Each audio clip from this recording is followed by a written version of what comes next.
c'est vous dire simplement, mesdames et messieurs, que quand vous prenez un médicament, évidemment, il est important que vous compreniez que si ce médicament est pris à jeun, le foie va prendre ça de plein fouet. Donc d'une façon générale, il faut prendre des médicaments au moment des repas, et notamment pour les Feralgan, et notamment pour le paracétamol, qui est un médicament qui est pris par certaines ou par certains comme des bonbons. Eh bien, le paracétamol, mesdames et messieurs, peut vous provoquer une insuffisance hépatique foudroyante, définitive, qui va nécessiter une greffe de foie. Donc, le paracétamol, c'est jamais entre les repas, c'est obligatoirement pendant les repas.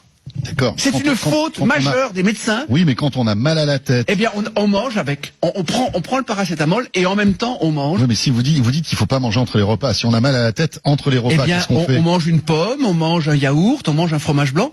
Avec, ça permet d'accompagner et de préserver le foie de Nipastase. Parce que si vous voulez, je connais des patients. En gros, pas de Doliprane à jeun, quoi. Voilà, jamais. Pas de paracétamol entre les repas. Et si vous prenez un paracétamol. L'ibuprofène, même chose. C'est pareil, c'est encore pire. C'est une bombe nucléaire. Parce que c'est pas le fait de prendre un ibuprofène comme ça dans la vie. C'est quand on prend de l'ibuprofène, il y a des gens qui en prennent, mais vraiment tout le temps.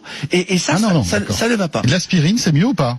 L'aspirine, ça a surtout un impact sur l'estomac et ça fait saigner et ça peut donner des gastrites.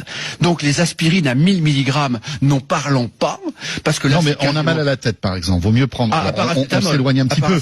Paracétamol, ibuprofène ou aspirine, absolument. Plutôt paracétamol. Absolument. Alors je résume, évidemment boire de l'eau, évidemment laisser reposer le foie entre les repas, évidemment diminuer les sucres trop rapides et plutôt que du riz, prendre des pâtes par exemple, plutôt que du pain blanc sans aucune qualité, prendre du pain complet. C'est évidemment du gras, c'est de l'huile d'olive, c'est du poisson, c'est éviter un excès de fromage ou un excès de beurre, mais tout en mangeant du fromage et du beurre. C'est évidemment, comme je vous le dis, ne pas prendre trop de médicaments, car au-delà de 4 médicaments, les transporteurs sanguins, dont le foie est un activateur, ne peut plus transporter les médicaments. Donc sur 10 médicaments, le foie va en transporter que 4. Donc de toute façon, il y a déjà 6 médicaments à jeter. Et le foie doit les métaboliser pour les ramener au rein. Et quand un foie ne fonctionne pas, c'est une insuffisance rénale.